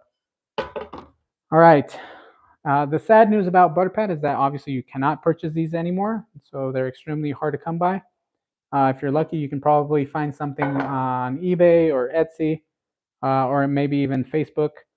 I know that some people are selling their Butter Pats, so if you guys are looking for something, just know that they're also going to be expensive. But you can check, social media like Facebook Marketplace, maybe even the groups that they have, and possibly eBay or Etsy if you guys are really interested in Butter Pat. Other than that, there's no way you guys can buy one. All right, now let's weigh this one. Let's see what this one is coming in at. 6 pounds, 7.5 ounces. So this one is very close to the Lancaster and the AFC. Or actually, I'm sorry, the Stargazer. So all these, the Lancaster, the AFC, and the Stargazer, are very close in weight. But so far, as I said, the Black Lock was actually the lightest. Alrighty. Okay, if you guys have any questions, let me know. Right now, I'll be looking at the messages, and we'll be doing the giveaway now. I know, as I mentioned, we're close to 2 hours in this. As I said, I do appreciate everybody who has tuned in and who has stayed here.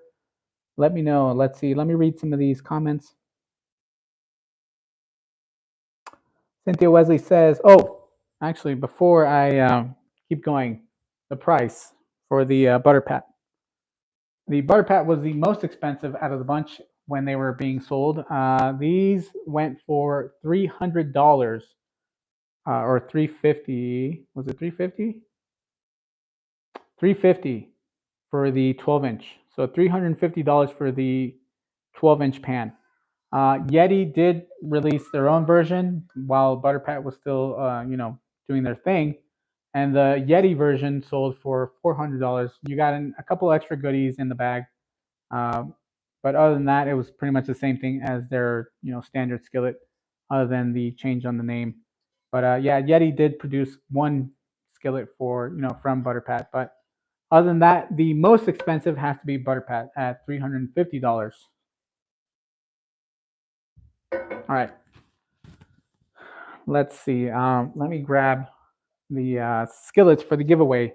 As I mentioned, this was somewhat of a showcasing of the 12-inch pans, modern pans. And right now we're doing the celebration giveaway, celebrating 4,000 subscribers. I guess I can do a little speech. I want to say thank you to everybody, especially the ones that are here every weekend or every week, the ones that are always contacting me about, cast iron, just everything, whether it's questions, whether it's about recipes, food. I appreciate everybody. I truly do, believe that I'm blessed in the sense that you guys are very kind towards me, and you guys have been very supportive about, everything that I do here on the channel. And I want to say thank you to everybody. And all this is possible because everybody's support has provided that motivation to keep going. It also has provided, support for the channel to be able to get a lot of these pieces of cookware have been because of you guys. So thank you to you guys for this. And as I said, I appreciate everybody who supports the channel. So that is my quick little thank you to everybody. All right. And that is why I do the giveaways. That is my way of giving back to everybody who likes to tune in for these lives. And with that being said, let me read some of the comments and then we'll get into the giveaway. All right, guys? So if you guys have any questions for me, let me know. If you guys just want to say a quick message, I can read it out loud. Please do so. Anyway, I was reading Cynthia's message. She wrote, Luis knows his stuff. He does lots and lots of researching. That's why we trust his judgment. He gives a straight, don't operate it, honest about it to his subbies. Thank you, Cynthia. Yes, I try to be as transparent and as honest as I can.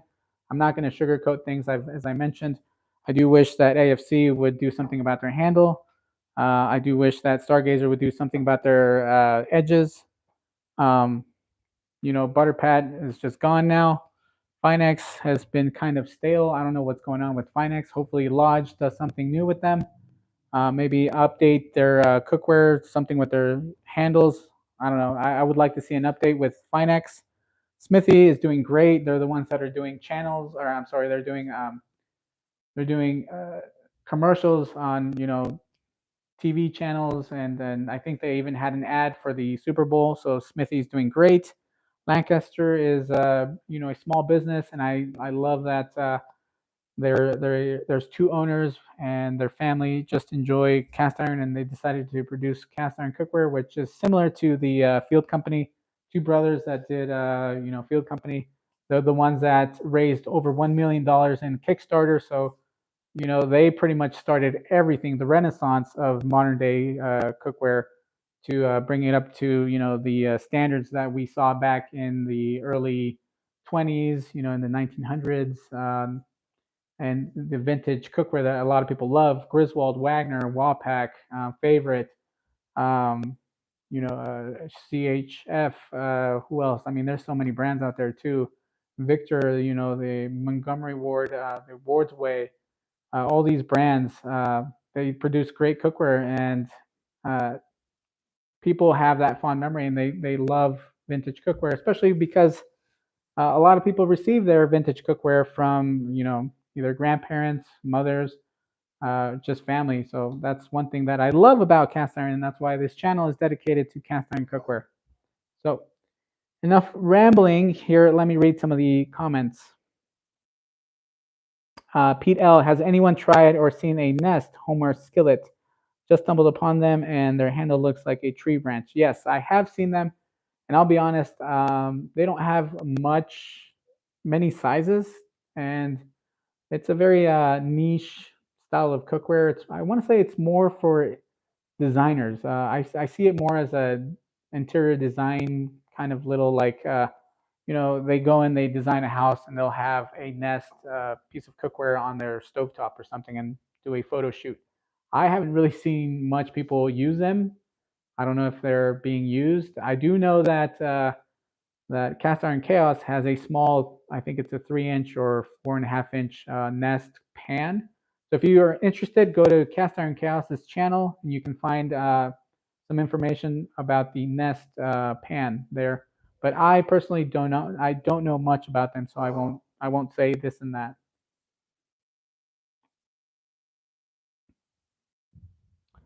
Let's see, what else do we have? Anthony says your new kitchen is awesome. Thank you, Anthony. I appreciate the kind words there. Val's Black Cats Rule says thank you for inviting us into your kitchen. Thank you, Val. Appreciate you guys showing up. Mr. Major says it looks geared towards food stylists for shoots. Correct. That's what I believe as well. My real name says the newest skillets don't come in 12 inches, which is the size I want.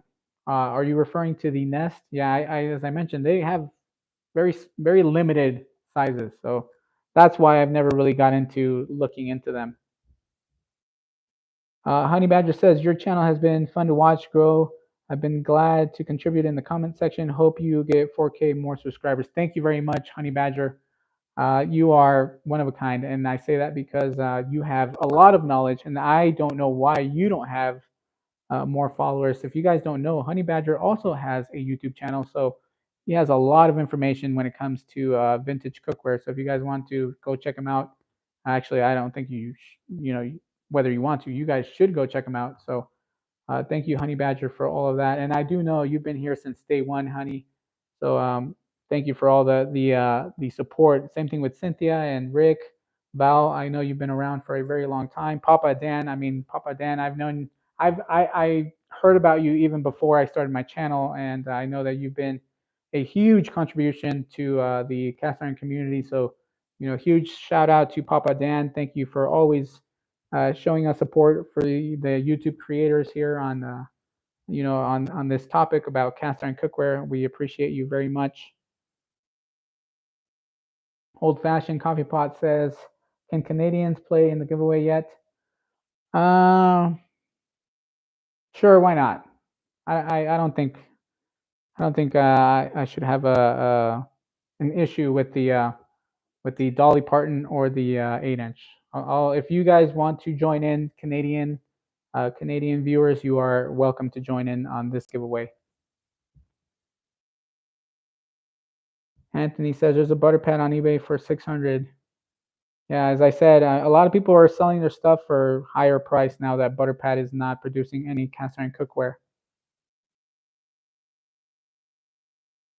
Val's Black Cat's Rule says best lessons are the ones you don't see the time passing. Thank you. I agree. We've been here for almost 2 hours, and I feel like I've just started talking about the cookware, but we've already gone through 8. Pretty much all 8 have been different brands. Actually, all of them are different brands. So hopefully that was informative for those of you that might be looking into getting a 12-inch pan. Let's see. Oh yeah, and Cindy as well. I do believe Cindy is the one that reads the comments to Papa Dan. So thank you very much. Let's see. Val's Black Cat's Rule says Honey's channel is great too. I agree. As I said, he has a lot of information. So guys, go check out his channel. Subscribe to Honey Badger. He has a lot of good information specifically on vintage iron.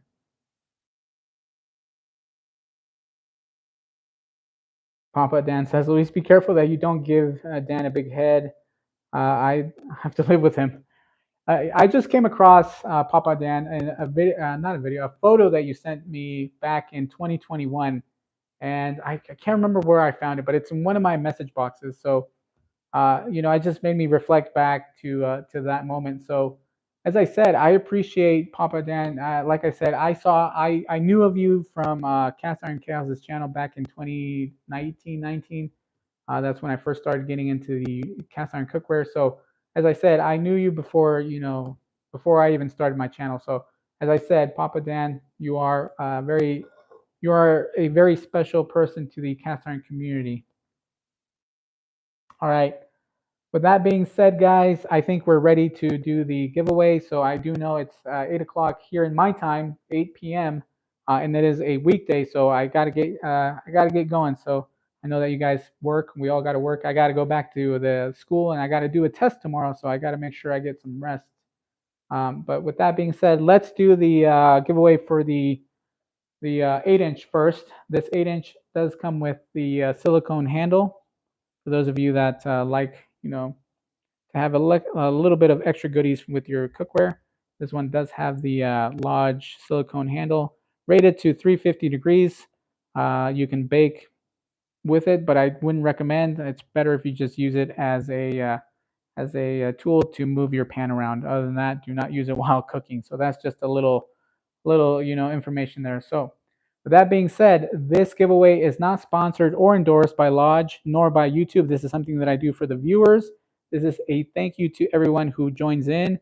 And to be into the giveaway, I ask that you subscribe to the channel, you hit like on this video, and be part of the USA and Canada. We'll add Canada in there. So make sure that you guys are in USA or Canada. And with that being said, we are going to do a number giveaway. So if you guys are new to the channel, we will do a random number generator. And with that, let's get started. So with the first pan, as you guys know, we'll do 1 to 200. And we'll see the random generator here. We'll get that going. And we'll see who gets the number closest to the number wins. If we do have a tie, I'll make sure that I'll redo that with with the persons that had a tie. Also, please do not spam the number. Just place it once in the chat. Also, if you guys have already placed your number, please do not change it. And we have about a minute or so until I stop the numbers. All right, guys. So 1 to 200. Put your number, and good luck to everybody for the 8-inch skillet. This is a standard skillet. Nothing very special about it. Just the fact that it comes with a handle holder or the protective handle. All right. So like I said, about a minute or so, and then the other pan, I'll showcase it real quick, is the Dolly Parton pan, which recently just came out. Lodge is, endorsing and sponsoring these very heavily right now, and they're very beautiful pans. I do like the design of them, so I do feel like this is going to be a very collectible pan in the future. Alrighty, guys. I think we are done with the numbers. Oh, Huey just placed in his number. Pete L. All right, guys. All right. Hopefully everybody has their number. All right, so Pete L will be the last one. I repeat that again. Pete L will be the last number that is entered in the giveaway. All right, here we go. Good luck to everybody. Now let's get this going so that way you guys can get some rest. Okay, random number generator. As I always say, we're gonna do the 1. Here we go. 1. And then maximum will be 200. And there you can see. All right. And just so you guys can see, we're going to do it here. So, there's no cheating. Here we go. And good luck to everybody. 136. Who is the closest to 136? Let me go back to the chat. All righty, 136. We got a 144 from Mr. Majors. 144, I think. Mr. Majors, I do believe you are the closest. Let's see. Was it? What else do we have? 123 Honey Badger.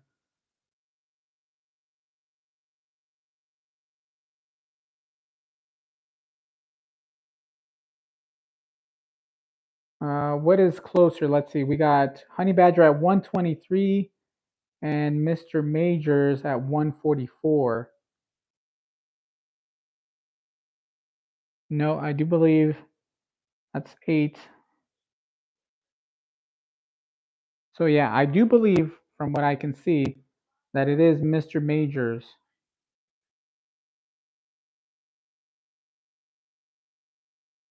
Oh, Mr. Major says Honey Badger. Honey Badger, okay. Congratulations to Honey Badger. Honey Badger. I just saw that what you wrote. Dolly Parton pans come in sizes. Oh my. Okay. Well, all right. Honey Badger and Mr. Majors. One of you, or both of you, one of you guys, paper, rock, scissors, and whoever wins that, then they get the pan. Unless we do a recast, or we can just throw it in with the Dolly Parton. You guys want to do that?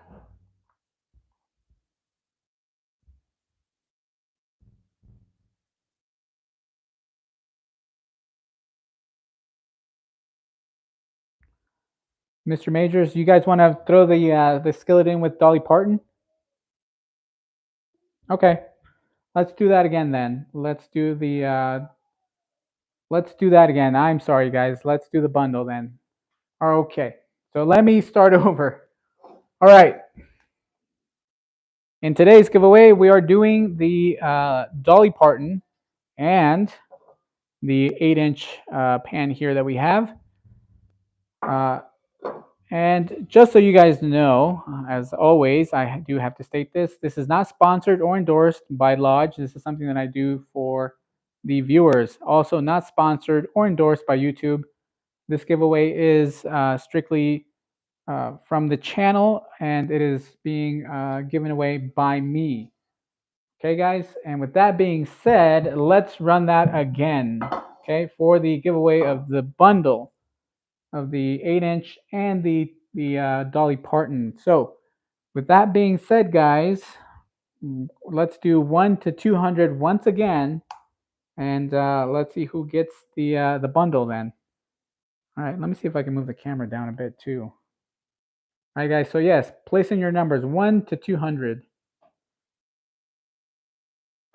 All right. Oops, sorry, guys. Moving the camera around. All righty, there we go. William's number is I-67. I'm just kidding, guys. Let's see. Okay, we got a bunch of numbers going in. All right, guys. We'll give it a few minutes, or not a few minutes. We'll give it a minute or so, and we'll be done. As I said before, don't spam the number. Do not change your number. And also, once we are done, once I start the giveaway, that will be the end of the numbers. So far, Mercy B looks to be the last one. All right, guys. My real name. Okay, my real name is in there as well. Okay, so we have the giveaway for the number 8 pan, or 8-inch pan, I'm sorry, and the Dolly Parton pan. Both brand new, never used. As I mentioned, this giveaway is not sponsored or endorsed by Lodge or YouTube. All right, my real name is the last one. Anything after that will not count. All right, guys, and good luck. Here we go, once again. All right, so one. Oh, come on. All righty, here we go, once again. Come on. 1 to 200, as I mentioned before, 200. Alrighty, guys, and just so that we can see, there are the numbers 1 to 200. This is a random number generator, all right? Here we go. Good luck to everybody. 7, lucky number 7. Who is the closest? Lucky number 7. Sandra Schmidt is at 12. Hugh is at 2.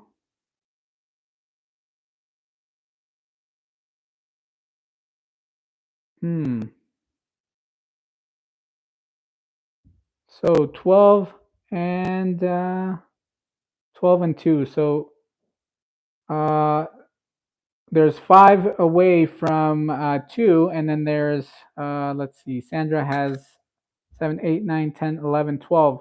It is a tie. So 5 and 5. So Sandra Schmidt and who else was it? I'm sorry. Hugh. Sandra Schmidt and Hugh. I will ask you guys to choose a new number. Don't place your number just quite yet. So we're going to do a tiebreaker for Sandra Schmidt, and I'm sorry if I'm mispronouncing that, but Sandra Schmidt and also Hugh. Hugh, run your numbers, and we're going to do 1 to 50. 1 to 50. So both of you, please place your number. Hugh and Sandra, 1 to 50.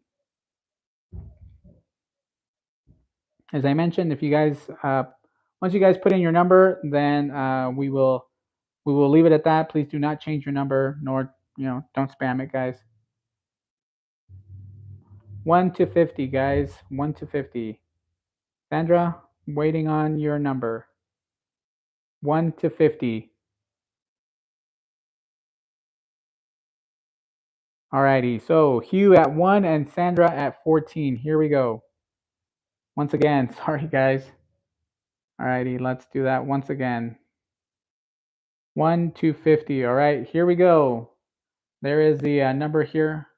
1 to 50.